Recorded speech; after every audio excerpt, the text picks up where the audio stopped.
Nós estamos então no livro de Juízes. Essa é a segunda mensagem de uma série chamada Juízes, a bagunça da verdade relativa. Tem muito texto, como eu já disse para vocês, então eu não vou atrasar muito para ir direto para o texto. Nós vamos começar no capítulo 2, versículo 1, e nós vamos até o versículo 6 do capítulo 3 de Juízes. Então, 2, versículo 1, até o 3, versículo 6.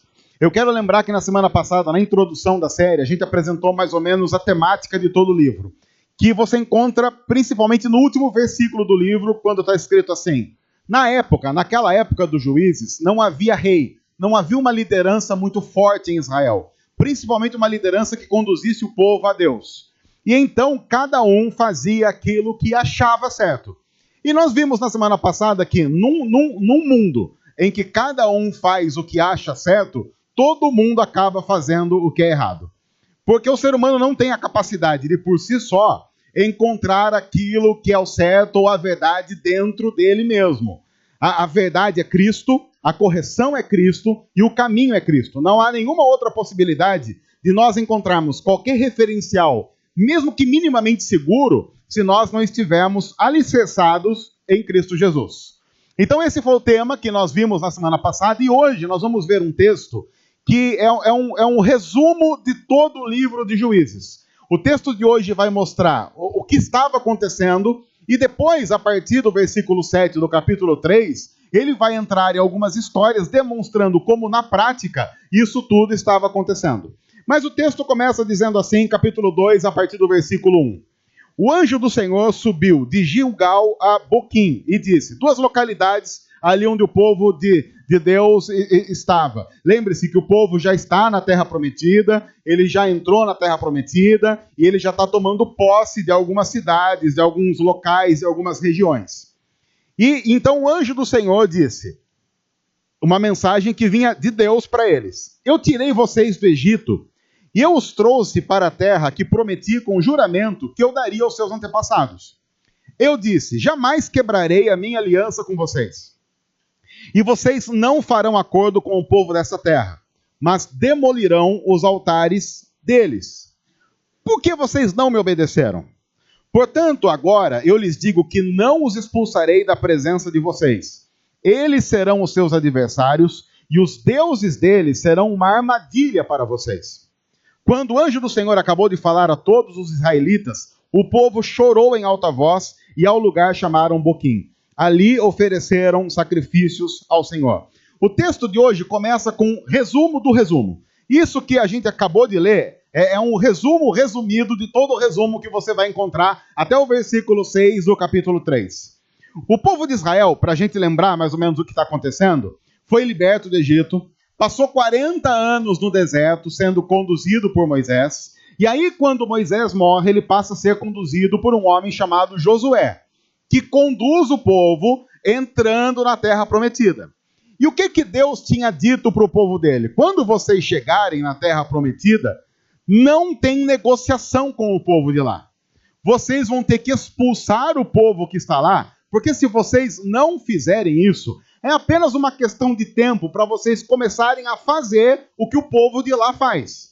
E o que o povo de lá fazia? O povo de lá tinha práticas pagãs muito fortes, enraizadas na sua própria cultura. Lembre-se que naquela época a cultura, a religião, na verdade, assim como hoje, estavam intimamente ligados. Havia um forte sentimento religioso na cultura, a cultura impregnada de religiosidade. É o que Deus diz. Vocês vão para um local em que a cultura está impregnada de paganismo. Um local em que as pessoas adoram outros deuses. Quando a gente pensa em adorar outros deuses, às vezes talvez a gente não tenha uma noção exata do que significava adorar outros deuses e ser pagão como o povo pagão era na terra que o povo de Deus estava chegando. Você tinha, por exemplo, culto a Baal. Quando você lê a Bíblia, você vê essa figura de Baal sendo falada, repetida várias vezes. Por quê? Porque essa era uma divindade muito forte naquela região.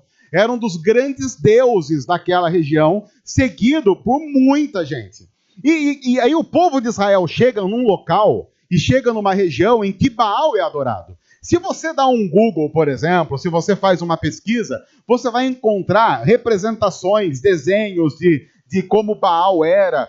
Ainda hoje há em alguns lugares algumas estatuetas pequenininhas demonstrando como é que era a figura de Baal. Mas basicamente, como é que era um culto de Baal? Eu vou tentar resumir como é que era a liturgia de um culto de Baal. Baal era conhecido como um deus da fertilidade, mas fertilidade solo. Por quê? Porque eles acreditavam que Baal é que fazia chover ou que não fazia chover.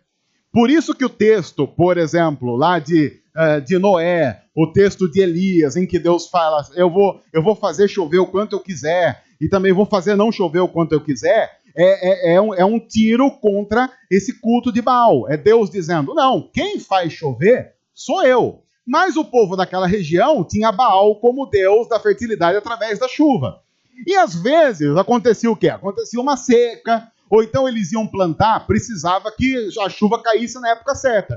Então eles faziam as suas oferendas. Então vamos lá, fazer um culto para Baal ficar feliz com a gente. Baal ficando feliz com a gente, ele vai fazer chover na época certa e vai fazer parar de chover na época certa, porque quem planta precisa disso. Então, o que o culto de Baal? O culto de Baal era um culto extremamente musical, um culto com muita música, principalmente os tambor tocando, era um ziriguindum que não acabava mais. E Baal, olha que interessante, alguns aspectos bonitos até de Baal. Baal, ele sempre estava com a sua mão estendida, que era uma forma, inclusive, de mostrar a sua bênção e a sua benevolência, mas era também uma forma de ele dizer para você, tô esperando aqui a sua parte no negócio aí, Se eu vou abençoar você, o que nós vamos ter em troca? Então, olha que interessante. O que as pessoas davam em troca quando eles notavam que Baal estava muito bravo? Porque tinha uma época que ele estava mais ou menos. Tinha a época que ele estava mais ou menos, não estava lá muito bravo. Tinha a época que ele estava bravo, que não acabava mais, que não chovia de jeito nenhum. Não tinha nem uma nuvem no céu. Aí o pessoal falava, Baal está bravo. E aí o que eles faziam? Então, quando essa época que Baal estava bravo, eles pensavam assim, Baal gosta de criancinha. Porque quem que não gosta de criancinha, né? A gente vê um bebê e fala, bebê, ninguém... As pessoas veem bebês, elas ficam assim, como eu acabei de fazer, ficam bem idiotas. Imagina o bebê, se ele pudesse falar quando olha para ele fala, meu Deus, o que é isso? Eu vou crescer, vou ficar assim? Olha, a criança já cresce com medo. Mas a gente vê o bebê e fala, o bebê... Aí o pessoal fala, Baal gosta de bebê. Baal gosta de bebê. Então o que eles faziam? Eles ofereciam os seus primogênitos para Baal. Baal, então, tinha suas mãos estendidas, então como é que eles faziam? Podia até ter uma representação mais ou menos aqui. Tinha uma escada, então ficava uma estátua de Baal aqui, com os braços estendidos. Aí tinha uma escada que você subia até ali do lado de Baal, até mais ou menos aqui o ombro dele. E aqui embaixo, o que o pessoal fazia? Fazia uma fogueira, olha que legal, uma fogueira. Era uma mistura de São João com Baal, com carnaval, que tem os tambores. E havia uma fogueira, e aí o Baal lá. Aí o pessoal acendia a fogueira. Por quê? O que as mães faziam com seus bebezinhos? Colocavam nas mãos de Baal. E o que tinha nas mãos de Baal? O fogo da fogueira. Então eles colocavam lá os seus filhinhos para serem assados, para dar uma ajeitada aí, para Baal ficar feliz. Em alguns lugares eles não colocavam na mão, porque daí a criança não para. Criança, você coloca no fogo, ela quer pular. Aí o que o pessoal fazia? Para não ficar tão ruim assim, teve um lugar, a criança cai no meio da fogueira, depois fica ruim para tirar. Então, o que a gente faz? Tinha um lugar que eles colocavam uma chapa. Então, colocava a criança na chapa. Então, em alguns lugares ela era assada, em outros lugares ela era só frita mesmo. Mas, criança, você sabe, a criança ela começa a chorar, ela não sabe a hora de chorar. Então, as mães também ficavam meio assim, de ver a criança chorando, sendo ou assada ou frita. Então, o que eles faziam? Ficavam tocando tambores bem alto. E aí depois, porque desgraça pouco é bobagem, aí o que o pessoal pensava? Essas mães aí estão meio tristes, a gente vai dar... E elas perderam o filho. Como é que a gente pode alegrar uma mãe triste? Pensamento na época de Baal. Como é que a gente pode alegrar uma mãe triste que acabou de entregar o seu filho? O que você pode fazer? Vamos dar outro filho para ela. Então, como é que acabava a desgraça para ir encerrar com chave de ouro? O pessoal ficava tudo ali transando em volta para já tentar fazer filho na mulherada que acabou. Então era mais ou menos isso. Quando Deus diz para o povo dele, dá para tirar esse pessoal daí? É esse pessoal que ele está dizendo para tirar. Porque Deus tinha dito, se vocês não tirarem esse pessoal daí, É questão de pouco tempo para vocês estarem fazendo igual. Aí a gente pensa assim, nunca que o povo de Israel ia fazer igual. Fez. Aí Deus diz, então vocês não vão tirar o povo, vocês vão se adequar à cultura do povo. Então ótimo, então a partir de agora, eu também não vou tirar esse povo do meio de vocês, e vocês vão ter que aguentar isso até o fim da vida. Tinha também uma outra que era Astarote. Astarote também é legal. Astarote é uma deusa da fertilidade. E deusa da fertilidade, vocês já imaginam como é que era o culto. O culto era assim, tinha lá os prostitutos e prostitutas cultuais, que eram homens e mulheres escolhidos a dedo na comunidade, escolhidos assim de acordo com a beleza, a capacidade física no quesito mais sexual mesmo. Então, quantas o cara aguenta no dia? Aguenta bastante. Você pode ser um bom prostituto cultual, porque ele pode fazer bastante culto. E a moça, essa aqui, vou te dizer, essa aqui, olha, o dia inteiro, se deixar, essa aqui também vai ser uma boa prostituta cultual. Então, às vezes você estava lá, você estava tentando engravidar, não consegue. Provavelmente você não estava sendo abençoado pelos deuses da fertilidade. Então, o que você fazia? Você ia lá no culto, você ia pedir para a bênção lá do Deus lá. E aí, como é que você fazia? Você pagava lá, então se você fosse mulher, você pagava um prostituto cultual, se você fosse homem, você pagava uma prostituta cultual, tinha o relacionamento para dar uma bombada aí na fertilidade. Então, o culto, você imagina você chegar no culto, eu não sei que música tocava. Eu acho que nem dá para pensar que música tocava. Mas... Oi? Tocava o quê? Já saiu o quê? Eu não vou... Tocava GT. Eu lembrei. Você lembra quem era o cantor? Para o pessoal fazer um Google. Porque eu fico pensando, a gente falando nessas coisas, tem um pessoal mais tradicional que ouve a gente, tendo que procurar essas coisas no Google. Então, eu vou pedir para você, nessa mensagem especificamente, não procure algumas coisas no Google. Não vai ser muito legal. Essa GTM é isso? Nem sei. Bom, então vai ver umas propagandas. O que acontece é um negócio estranho. Porque lembre-se, o povo de Israel passou anos no deserto. As pessoas que tinham tido contato com a cultura egípcia já tinham morrido. As únicas pessoas que tiveram contato com a cultura egípcia, que era muito rica, tinha sido Josué e Caleb. Todos os outros do povo tinham morrido. E eles passaram 40 anos no deserto. Aí eles chegam num local em que a cultura é extremamente idólatra. Mas tem uma coisa que ela também ela é avançada.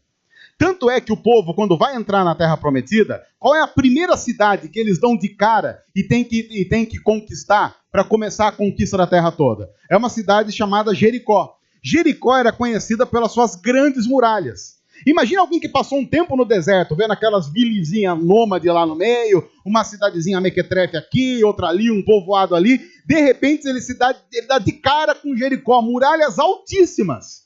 Engenharia avançada. Como é que construíram aquilo naquela época? Nós estamos falando de mais ou menos 3.300 anos atrás. Nós estamos falando de muito tempo atrás e o povo de Israel chega e ele começa então a sofrer algo que nós sofremos com muita facilidade. Ele começa a se encantar com a cultura sem nenhum tipo de filtro. E esse é um problema, porque todos nós estamos diante da cultura do nosso tempo. E nós precisamos compreender como cristãos que a nossa postura diante da cultura deve ser de uma análise crítica, bíblica, que vai reconhecer que a cultura tem alguns aspectos muito legais e muito interessantes, mas também tem aspectos completamente demoníacos. Quando você olha, por exemplo, para a cultura brasileira tem algumas coisas muito interessantes. Quando você pensa na diversidade da música brasileira, eu estou falando de música, não estou falando de funk. Quando você pensa na diversidade da música brasileira, a música brasileira é riquíssima. O povo brasileiro é musical. Então há muita coisa boa sendo feita na cultura brasileira na questão música. Você pode gostar mais de uma coisa, menos de outra, mas uma coisa nós não podemos negar. Há muita coisa musicalmente boa na cultura brasileira. Mas também não dá para negar que a cultura brasileira tem algumas coisas que são altamente demoníacas e pecaminosas. A gente sempre fala aqui, por exemplo, do jeitinho brasileiro. O jeitinho brasileiro é desculpa que a gente dá para ser sem vergonha, para pecar, achando que ainda está levando algum tipo de vantagem e está sendo esperto na coisa toda. Mas é um processo diabólico e demoníaco que faz com que, por exemplo, por causa do jeitinho brasileiro, bilhões e bilhões de reais sejam desviados de cofres públicos todo ano. E pior, a gente, como brasileiro, já chegou num ponto em que a gente pensa assim, veja a nossa cultura, a gente não quer que acabe o roubo, diminuindo pela metade já está bom. Nós estamos numa cultura que ensinou pra gente, não, isso nunca vai acabar. Então a gente nem vai lutar para acabar, vamos lutar só para diminuir. Se ao invés do pessoal roubar 100, passar a roubar só 50, a gente já está feliz.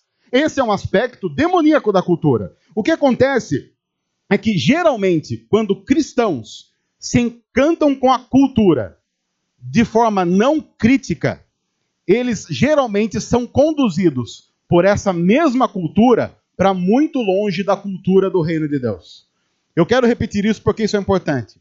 Cristãos, quando geralmente são seduzidos pela cultura e não olham para a cultura de modo crítico, via de regra, são conduzidos por essa mesma cultura em braços de amor e paixão para muito longe de qualquer cultura do reino de Deus. E é exatamente isso que está acontecendo com o povo do Senhor quando ele entra na Terra Prometida. Ele fica encantado com a cultura. Ele olha, por exemplo, ele vê culto de Baal. Culto de Baal, talvez a primeira vez que você olha, você pensa assim, mas na segunda, terceira, quarta, quinta vez... Eu quero fazer um exemplo aqui absurdo. O culto de Baal deve ser igual comida japonesa. Na primeira vez você fala assim, eu vou vomitar. Depois você já está falando, meu Deus, eu preciso de comida japonesa aqui no sangue. Você está pegando sashimi, sushi, aquela coisa. Tem gente que não gosta, mas geralmente quem gosta de comida japonesa vai dizer isso. A primeira vez que você colocou na boca, você falou, meu Deus, é um demônio. É o Exu, Xuxi, que aconteceu alguma coisa. Até que de repente o povo talvez comece a pensar assim, Baal é o novo. Baal é o que há de mais moderno. Nesse exato momento, sabe há quantos anos Deus tinha dado os 10 mandamentos? Deus já tinha dado os 10 mandamentos há mais de 100 anos. Era muito fácil para o povo de Deus chegar agora e falar assim, quer saber? 10 mandamentos, Deus, isso é coisa do século passado. Já não se vive mais assim. Agora nós estamos diante de uma sociedade que tem Jericó, e a gente destruiu Jericó, veja que pena. Mas ainda há algumas coisas que estão sobrando que a gente pode administrar. Lembrem-se que, inclusive, na cultura, principalmente nessa cultura do Oriente, quando você convivia com uma pessoa, automaticamente você convivia com os deuses e com o culto daquela pessoa. Tanto é que quando você olha na Bíblia, lá em Gênesis, um cara chamado Jacó, filho de Abraão, ele tinha uma esposa chamada Raquel. E ele morava na casa do sogro. E aí um dia ele falou assim, não aguento mais morar aqui com meu sogro, porque meu sogro só me engana, mas ele também enganava o sogro. A relação de genro e sogro é uma desgraça. Aí ele falou, vou embora.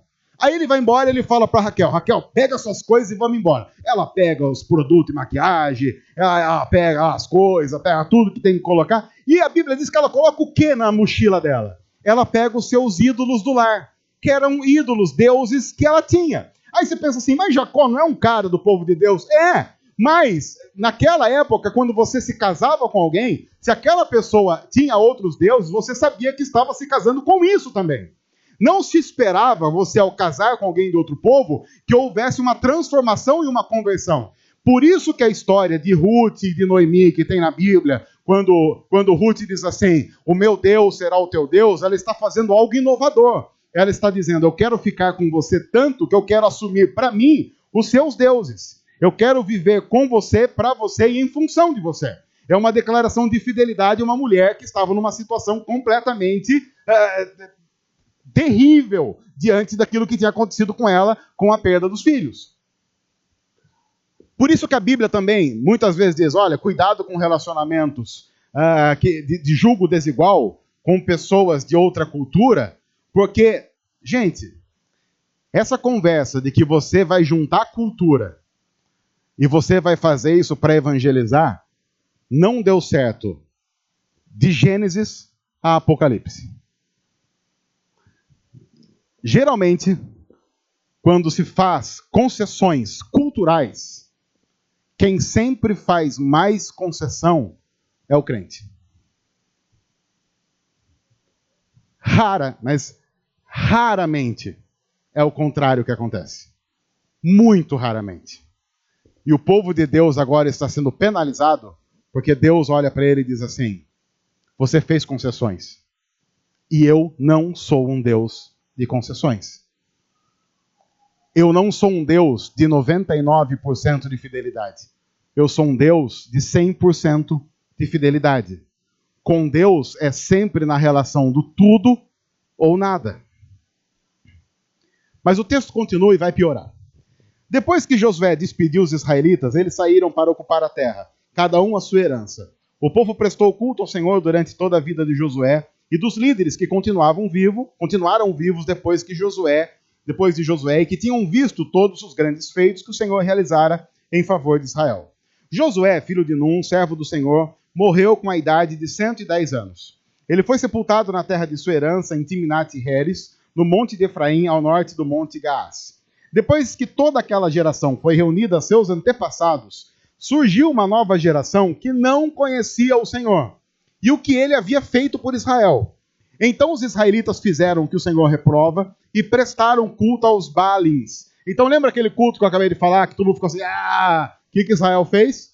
Foi prestar culto, sem contar que também tinha, vira e mexe, você olha no Antigo Testamento, está escrito assim, olha, vocês têm que tirar os postes ídolos aí. O que eram postes ídolos? É importante dizer isso. Postes ídolos eram similares àqueles totens, carrancas, que a gente vê muito em desenho do Pica-Pau, por exemplo. É o desenho do Pica-Pau que tinha. Já viram aqueles totens, assim? O que é aquilo? Quando você vai estudar a história dos totens, você tem que lembrar que aquilo é uma representação fálica. Eu estou usando aqui até um linguajar rebuscado para não dizer que aquilo representava um pinto. Porque, embora a Bíblia diga isso, eu quero dizer que a partir de agora eu vou usar palavras mais similares à forma como Deus usa no hebraico, tá? E já quero dizer a partir de agora, você, mãe que está ouvindo essa mensagem com seu filho aí do lado, por conta e risco a partir de agora. Sim, porque aquelas postes ídolos eram representação de um pênis ereto que representava a possibilidade de uma fertilidade. Então você ia lá, se dobrava diante dele, esperando que os deuses da fertilidade introduzissem a carranca ou o totem em você. Espiritualmente falando, é claro. Mas veja que Israel fez isso. É desconfortável, né? Agora, se é desconfortável para a gente, pensa Deus. Porque Deus é o Deus que libertou o povo dele e estabeleceu um relacionamento de amor com o povo dele para o povo dele fazer isso. A Bíblia diz que essa geração não conhecia o Senhor, mas isso deve ser visto numa perspectiva diferente. Porque pensa bem, se você perguntasse para qualquer um desse povo se ele sabia quem era Deus, qual você acha que seria a resposta? Sim. Porque esse povo está há mais ou menos 100 anos lá dos 10 mandamentos. Tinha gente aqui que podia contar as histórias de ter visto algumas delas. Porque quem saiu do Egito não chegou na Terra Prometida. Mas quem nasceu no deserto, chegou. Então tinha muita história que o povo contava que alguém podia lá perguntar pro avô para ver se era assim. Imagine, alguém fala assim, olha, você sabia que Deus, no deserto, fez água jorrar da rocha para matar a sede do povo? Sério? Sério? Aí a criança ouvia essa história e ela chegava em casa e falava assim, vô, você estava no deserto, né? Tava. Viu, como é que foi essa história aí da água jorrando da rocha? Ah, não, senta aqui que eu vou contar para você. Então, em muitas conversas, em muitos jantares, as conversas eram dos avós contando para os seus netos, contando para os seus bisnetos, aquilo que ele tinha visto Deus fazer ali no deserto. Então sim, é claro que eles sabiam quem era Deus. Era como se você, por exemplo, vivesse numa igreja cristã lá por volta do ano 70 depois de Cristo. No ano 70, 60 depois de Cristo, você fazia parte de uma igreja e você tinha aí, frequentando a sua igreja, gente que tinha visto Jesus face a face. E que quando você queria tirar alguma dúvida sobre como é que era Jesus, você ia lá e perguntava para aquela pessoa. Ó, Jesus, como é que era o cabelo de Jesus? Pergunta lá para o seu Zé estava vivo e viu Jesus. O povo de Deus, vivendo nessa época, passava pela mesma experiência. Então sim, eles sabiam quem Deus era. Se você perguntasse para esse povo, olha, o que dizem os 10 mandamentos? Ele saberia dizer o que dizem os 10 mandamentos? É claro que eles saberiam dizer o que dizem. Eles saberiam de cor. A gente tem dificuldade para decorar hoje os 10 mandamentos, mas eles sabiam de cor. Eles cresciam ouvindo as histórias. Mas por que a Bíblia diz que eles não conheciam o Senhor? Porque na Bíblia, saber sobre Deus é uma coisa. Conhecer Deus tem a ver com uma vida sendo vivida com o Senhor todos os dias. Você pode conhecer tudo sobre Deus e não ter nenhum relacionamento com Deus. E esse sempre foi na história o pior dos mundos. É por isso que Jesus, no Sermão do Monte, diz assim, muitos, no dia do juízo, vão dizer, Senhor, mas em teu nome nós profetizamos, em teu nome nós expulsamos demônios, em teu nome nós fizemos milagres. E fizeram. Aí qual é a resposta de Jesus para eles? Em verdade eu digo para vocês, eu nunca os conheci. Agora pensa nisso. Jesus conhece todo mundo? É claro que Jesus conhece todo mundo. Se colocasse Jesus aqui, ele saberia o nome de todo mundo que está aqui? Saberia o nome, saberia o RG, saberia o CPF, o tipo sanguíneo, saberia o que você comeu ontem, comeu hoje, o que você vai comer amanhã. Ele diria tudo a seu respeito. Mas como é que esse mesmo Jesus vai dizer para algumas coisas, para algumas pessoas, eu nunca conheci vocês? Ele está dizendo, nós nunca tivemos um relacionamento. Você pode saber quem eu sou e nunca se relacionar comigo. Você pode saber quem eu sou e não ter nenhuma intimidade comigo. E o próprio Jesus diz, quem ama, quem vai estabelecer um relacionamento com Deus, obedece os mandamentos do Senhor. Um dos grandes perigos da espiritualidade pós-moderna é que a gente conhece muito, porque a gente inclusive tem acesso. A gente hoje é de uma geração, e eu me lembro, quando eu cresci, muita gente que deve se lembrar disso, qual era o acesso que a gente tinha a pregadores, pregações, estudos, quando a gente vivia o cristianismo na década de 80 e na década de 90? Era assim, quando você só conseguia, por exemplo, assistir uma pregação de um pregador famoso quando ele vinha para a sua cidade, ou ele vinha perto da sua cidade e montar aquelas caravanas, né? Montar as caravanas para ir ver. Eu não vou nem citar quem para não gerar. O pessoal fazia caravana para ver o Caio Fábio pregar. Eu lembro que uma vez eu fui numa caravana, o ginásio do Guarani, em Campinas, para ver o Caio Fábio pregar. Eu lembro disso. Foi em 1992, 1993. Ia cantando, aquele crente, todo mundo de crente dentro do ônibus. As irmãs faziam lá o salgadinho. Você voltava besuntado de gordura de salgadinho das irmãs. E voltava feliz, ia lá, aprendia umas músicas, para o grupo de louvor tinha que fazer a música no ouvido. Como é que era a música? Aí cada igreja cantava uma música diferente, porque você não tinha música também disponível. Aí veio um cara chamado, aí começaram a gravar uns discos de louvor, o pessoal falava corinho, o pessoal mais antigo era os corinhos, porque antes era só hino, aqueles hinos do Inário, depois veio os corinhos. Aí o pessoal veio uns grupos que começava, Grupo Logos, que começou a gravar uns discos, que coisa veia que não acabava. Aí cantava, aí o pessoal começou a cantar uns Leão da Tribo de Judá, que era uma coisa que, ai, que meu Deus do céu, começaram a colocar bateria na igreja, umas coisas loucas e por aí vai. Aí assim, começaram os discos, sempre tem que ter um músico que tirava de ouvido, porque se não tivesse um músico que tirava de ouvido, você não tinha acesso à cifra. Hoje, quando a gente quer acesso a alguma coisa, o que a gente faz? Você tem uma série de plataformas que você pode usar e está tudo lá. Você quer ouvir um grande pregador pregar? Ele está a um clique de distância. Por exemplo, a gente vive no mundo hoje, um dos grandes pregadores reverenciados no mundo todo é Tim Keller. Você pode ouvir o que você quiser do Tim Keller. Tim Keller está pregando hoje na igreja dele, lá em Nova York. Amanhã já está tudo aí disponível. Aí você fala assim, mas não sei inglês. Dá uma semana que alguém faz a legenda. Outros, John Piper, um grande pregador. Passou a semana aqui. Passou o carnaval no Brasil. Pregou em Barueri, pregou em Campina Grande. Errou porque foi para a Argentina, quer dizer, não precisava. Então hoje, a gente tem acesso a muita coisa. Mas pode confundir que tendo acesso a tudo isso, a gente nem precisa mais de nenhuma intimidade com o Senhor de tudo isso. A gente pode ser a geração que mais conhece pregadores, pregações, músicas evangélicas e livros evangélicos da história e ser ainda assim a geração que menos conhece Deus em toda a história. Alguém uma vez disse, há muitas variações dessa frase. Alguém uma vez então disse que você colocar o piano numa garagem não vai fazer daquele piano um carro.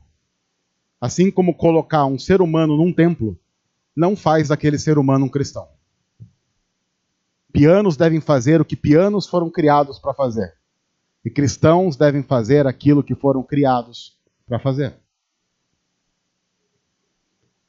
E o texto continua. Eles abandonaram o Senhor, o Deus dos seus antepassados, que os havia tirado do Egito, e seguiram e adoraram vários deuses dos povos ao seu redor, provocando a ira do Senhor. Abandonaram o Senhor e prestaram culto a Baal e aos postes sagrados. A ira do Senhor se acendeu contra Israel e ele os entregou nas mãos de invasores que os saquearam. Ele os entregou aos inimigos ao seu redor. Não foi o diabo, foi Deus, aos quais já não conseguiam resistir. Sempre que os israelitas saíam para a batalha, não era a mão do diabo que estava contra eles, era a mão do Senhor que estava contra eles para derrotá-los, conforme ele mesmo havia advertido e jurado. Grande angústia os dominava. A diferença, e isso é importante a gente reconhecer, porque nós estamos falando de um contexto de idolatria, a diferença entre o Senhor e os ídolos é que o Senhor sempre pode cumprir o que promete. Os ídolos nunca podem. Há uma diferença fundamental entre o Deus verdadeiro e os ídolos. Deus sempre consegue cumprir o que promete. Os ídolos não conseguem fazer isso. Tanto para o bem, quanto para o mal. Então o Senhor levantou juízes que os libertaram das mãos daqueles que os atacavam. Mesmo assim, eles não quiseram ouvir os juízes. Antes se prostituíram com outros deuses e os adoraram. Ao contrário dos seus antepassados, logo se desviaram do caminho pelo qual os seus antepassados tinham andado, o caminho da obediência aos mandamentos do Senhor. Essa expressão que está aí no texto é importante para a gente entender a profundidade do que Deus está dizendo, porque essa é uma expressão usada em muitos outros textos da Bíblia. O povo de Israel se prostituiu. E Deus está dizendo, vocês se prostituíram com os ídolos. A expressão se prostituíram significa que quando nós adoramos um ídolo, nós criamos um relacionamento profundo com ele. Ficamos nas mãos do ídolo, mas ele não se preocupa conosco. Pense alguém que essa noite queira sexo. Ele quer sexo. Só sexo. Ele não quer compromisso. Ele não quer nada além de sexo. E se alguém chegasse para você e dissesse assim, a única coisa que eu quero hoje é sexo, sem nenhum compromisso, sem nenhum tipo de amor, apenas sexo. E se você não fosse um cristão ou uma cristã, em Piracicaba, você indicaria que lugar para ele ir? Eu diria para ele, se o que você precisa é de sexo e não precisa de relacionamento, não quer amor, não quer carinho, não quer cuidado, quer apenas transar e quer apenas gozar, você deve ir à Rua Governador. Em cada esquina, você vai ter a oferta disso que você procura. Mas nunca se esqueça de uma coisa. Quando nós nos relacionamos com a prostituta, nós não podemos esperar amor. Apenas uma relação comercial. Ninguém que paga uma prostituta paga esperando amor. As pessoas podem chamar sexo de amor, mas é uma forma errada de denominar sexo. Porque sexo, a maioria das vezes na nossa cultura, é só sexo. E não é a consequência de um relacionamento guiado por Deus no qual o sexo faz parte de um bolo muito maior, que dá um sentido muito maior, um significado muito maior e um prazer mais profundo. Se você contrata uma prostituta e diz para ela, eu quero amor, se ela for uma boa prostituta, ela vai dizer assim para você, meu bem, isso eu não tenho para lhe dar. Você não precisa de uma prostituta. Você precisa de uma esposa. É exatamente o que acontece quando nós nos relacionamos com um ídolo. Geralmente nós nos relacionamos com ídolos porque a gente tem a sensação de que eles podem trazer para nós a satisfação de alguma área da vida que só Deus tem a capacidade de trazer satisfação. E a gente paga um preço caro para nunca ter aquilo que de verdade nós queremos ou precisamos. E a Bíblia diz que toda idolatria é adultério. Toda.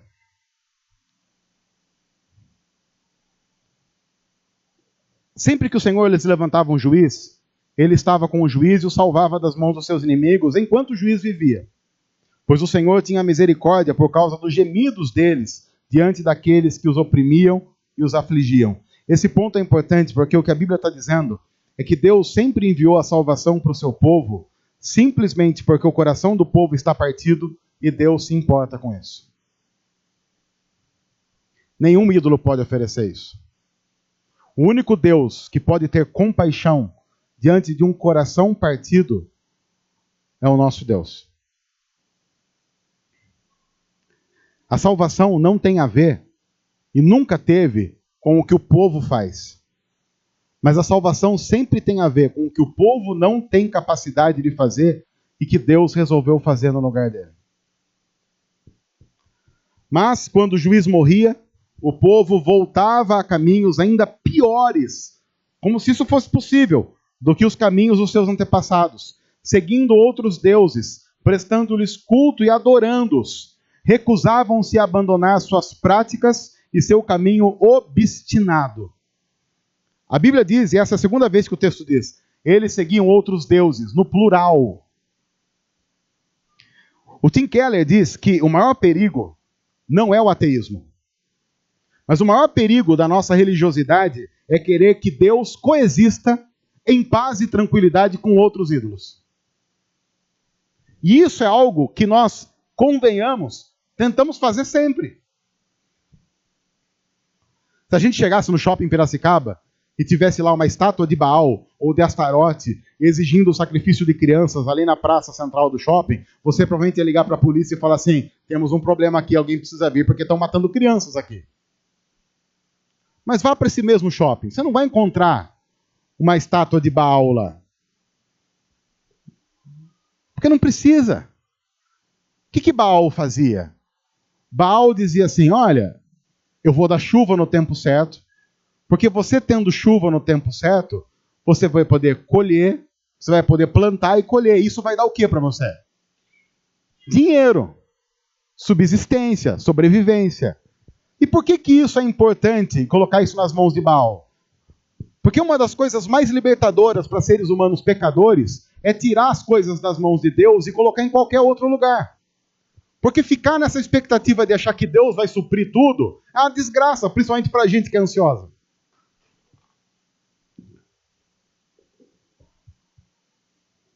Mas você tem uma série de coisas lá no shopping, por exemplo, você tem uma bolsa que você pode comprar para fazer você feliz. E para dar a sensação de que Baal não existe, mas o espírito de Baal está entre nós.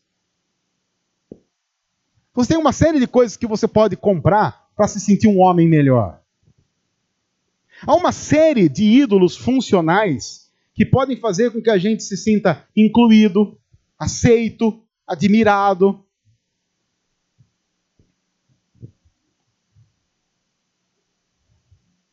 Quer ver só? Como é que você se sente quando você para no semáforo e do seu lado para um carro que você sabe que vale 4 vezes mais que o seu?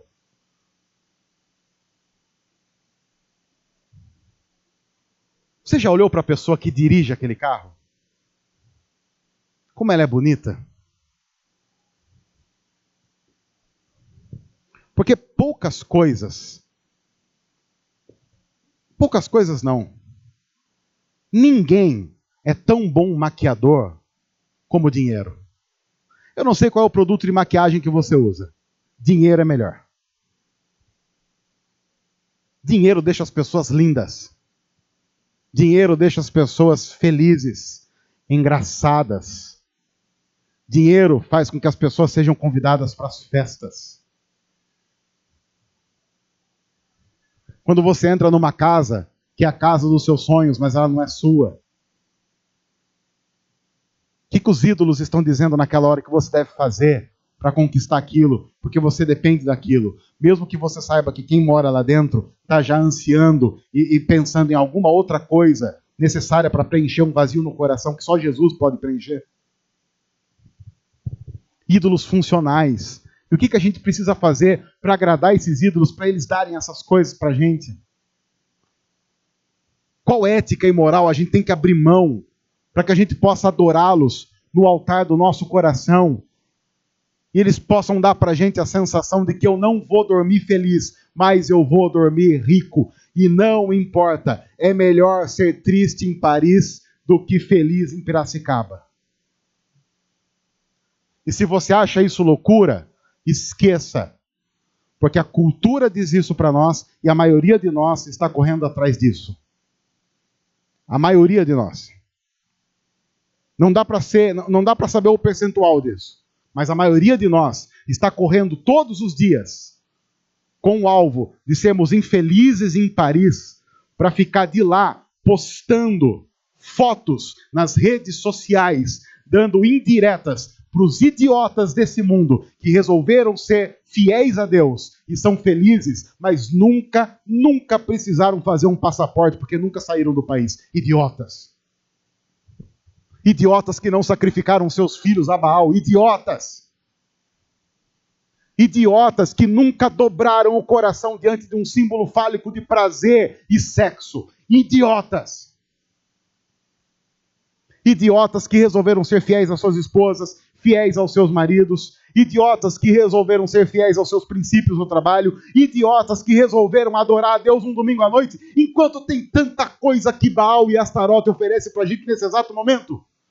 Tanta coisa, tantos prazeres. Você podia estar sendo feliz e você se tornou, diante da cultura, um idiota que resolveu estar diante de um livro escrito há tanto tempo, gente. Olhe para Jericó. A gente não precisa destruir Jericó. Destruir Jericó. Para quê? Vamos coexistir em harmonia. Tem tanta coisa boa. Tanta coisa boa. O triste é que às vezes o diabo vai dando gosto para a gente e não dá inteiro.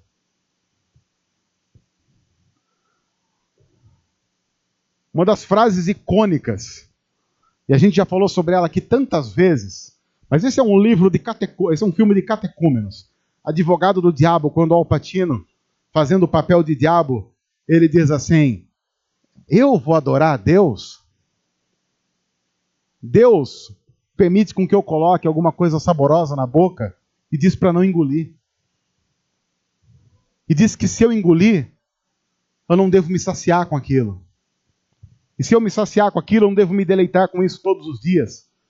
Aí o Al Pacino olha para o Keanu Reeves, que é a nossa representação ali no filme, e diz: adorar isso? Nunca. E a gente olha com um horror para essa cena, sem notar que nós entramos nessa cena quase todo santo dia. De quando a Bíblia diz, por exemplo, coisas como dê a outra face. Adorar isso? Esse Deus é louco. Me mandou dar outra face. Esse Deus me disse para amá-lo acima de todas as outras coisas. Esse Deus pede que eu obedeça. Mesmo no mundo como esse, adorar isso. Não sobra muita alternativa. Sobra a alternativa de sermos pianos numa garagem, esperando que por algum milagre piano seja transformado em carro e leve a gente para a praia. E o que a gente vai fazer na praia? A gente vai adorar Baal na praia. O mesmo Tim Keller diz que você sempre deve fazer duas perguntas importantes sobre as idolatrias. Eu estou disposto a fazer qualquer coisa que Deus disser sobre qualquer área específica da minha vida? Eu estou disposto a fazer qualquer coisa que Deus disser sobre qualquer área da minha vida? E segundo, eu estou disposto a aceitar qualquer coisa que Deus enviar para qualquer área da minha vida? Se a resposta for um não ou não sei para qualquer uma delas, nós temos ídolos funcionais que estão sendo colocados no lugar de Deus no nosso coração. Aí o texto, já indo para o final. Por isso, a ira do Senhor acendeu-se contra Israel. Eu quero parar aqui porque esse é um ponto importante de toda a teologia da Bíblia. Ira do Senhor. Tem muita gente que vai dizer assim, porque no Antigo Testamento Deus era muito irado. Agora no Novo Testamento nós temos um outro Deus. Não. Não e não. Se você perguntar num mundo permissivo como o nosso, o que é maior? Se é o amor de Deus ou a ira de Deus? O que você acha que a maioria das pessoas vai responder? A maioria das pessoas vai responder que o amor de Deus é muito maior do que a ira dele. Mas se Deus é Deus e não tem variação, então Deus é pleno e total em todo tipo de sentimento. Deus não tem mais amor ou mais ira. Deus tem todos os seus atributos em igual escala. Mas por que hoje nós não somos alvo da ira de Deus, como o povo dele foi alvo da ira dele no Antigo Testamento? Única e exclusivamente por causa de Jesus, que tomou toda a ira de Deus em nosso lugar na cruz. Esse é o único motivo. E é todo o motivo que nós precisamos. Por isso, quando nós falamos de uma relação com Deus, e quando nós falamos de um texto como esse, nós temos que ter uma profunda gratidão de hoje sermos chamados para viver uma época que tem a ver com graça. Mas a ira de Deus ainda está presente? Sim, a Bíblia diz que a ira de Deus ainda está presente nos filhos da desobediência. Sabe aquela frase que você ouve assim? Deus odeia o pecado, mas ama o pecador? Então.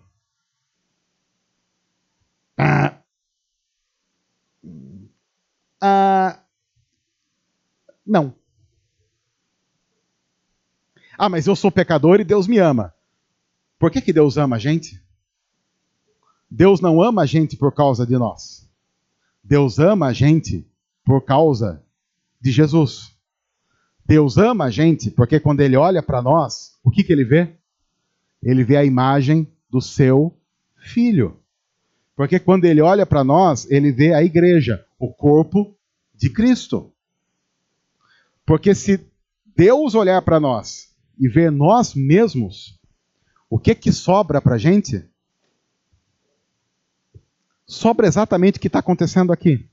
Por isso a ira do Senhor acendeu-se contra Israel e ele disse: como esse povo violou a aliança que fiz com seus antepassados e não tem ouvido a minha voz, eu não expulsarei de diante deles nenhuma das nações que Josué deixou quando morreu. Eu as usarei para pôr Israel à prova e ver se guardarão os caminhos do Senhor e se andarão nele como fizeram os antepassados. O Senhor havia permitido que essas nações permanecessem, não as expulsou de imediato e não as entregou nas mãos de Josué. Quem é que não deixou Israel vencer as batalhas? Foi Deus. Não foi o diabo. O diabo pode ser um grande inimigo. Mas o diabo nunca age fora da alçada do que Deus permite. Aquela imagem do diabo como todo-poderoso dono do inferno é uma imagem pagã, não é uma imagem cristã. Porque o diabo não é dono do inferno, do tipo, o diabo manda para lá quem ele quer. Quem manda para o inferno, em última análise, sempre é Deus por causa do nosso pecado. Tanto é que a Bíblia diz que Jesus é que tem as chaves do inferno. Tanto não é do diabo, como que quem tem a chave do lugar é Jesus.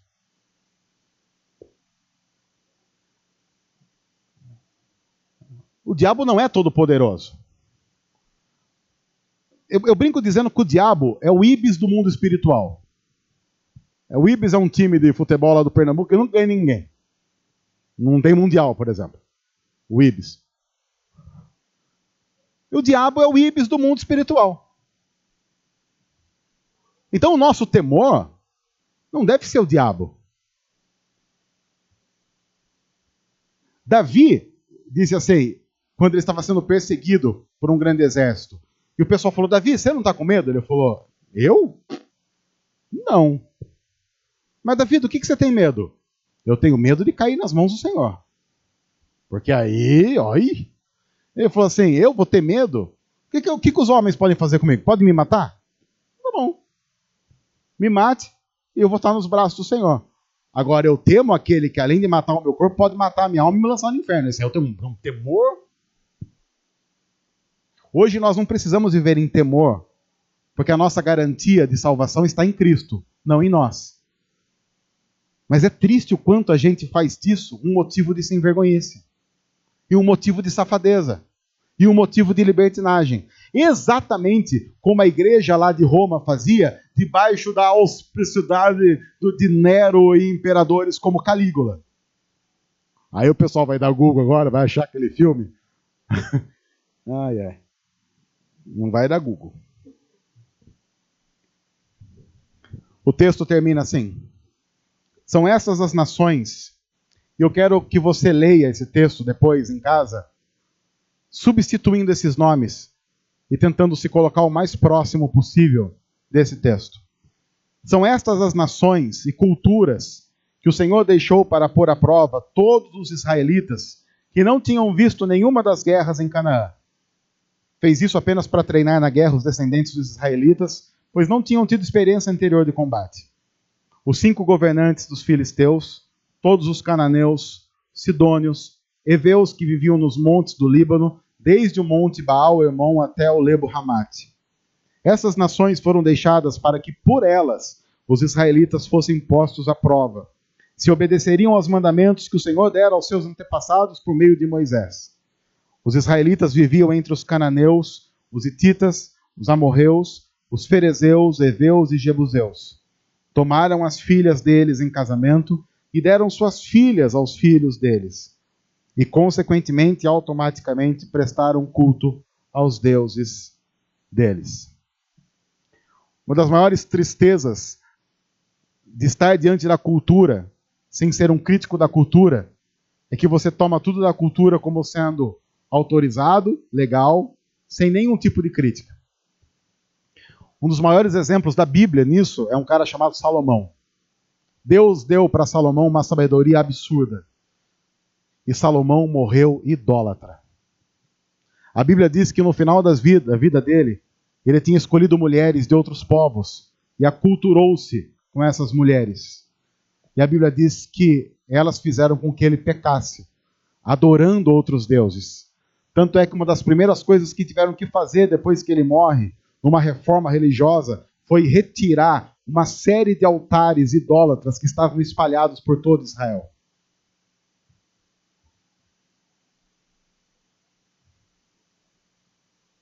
Isso sempre aconteceu.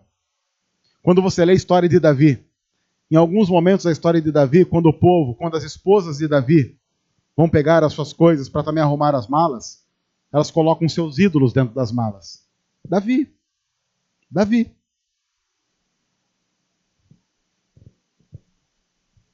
O maior perigo da história não é o quanto o diabo está de olho em você.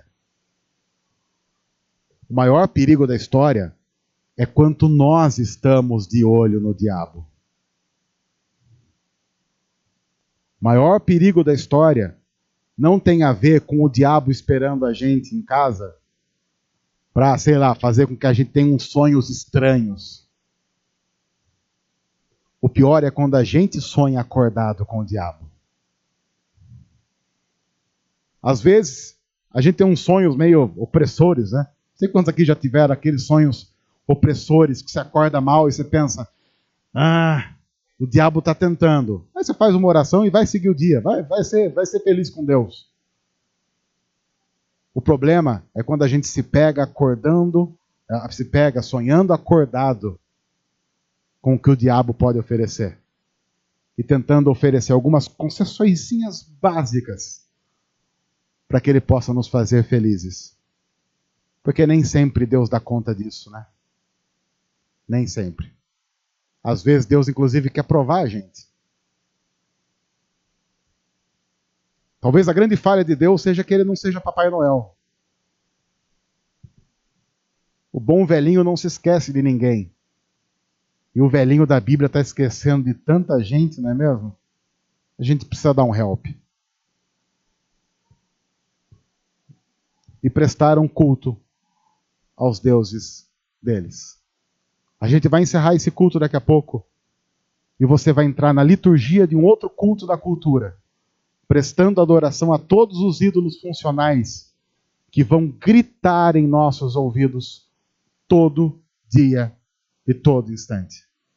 O segredo é voltarmos a ouvir a voz de Deus, a voz de Cristo e o Espírito nos conduzindo no meio dessa bagunça toda. Que o Senhor nos ajude e que o Senhor tenha misericórdia de nós. Deus, obrigado por tua palavra, que nos desafia e nos coloca em situações, no mínimo, desconfortáveis. Nós pedimos que o Senhor nos ensine a obedecer ao Senhor, não por medo, mas por gratidão daquilo que foi feito na cruz.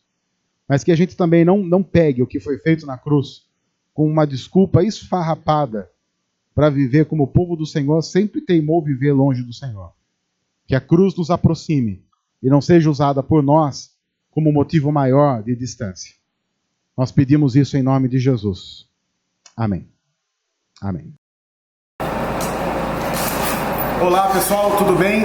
Você pode abençoar muito o nosso ministério fazendo o seguinte: se inscrevendo em nosso canal, deixando o seu joinha aqui embaixo, comentando e compartilhando essa mensagem com outros. Vai abençoar muito o que nós temos feito aqui e vai fazer com que outras pessoas possam ser transformadas pelo amor de Jesus através da mensagem do Evangelho. Deus abençoe, obrigado, que Deus cuide de cada um de nós.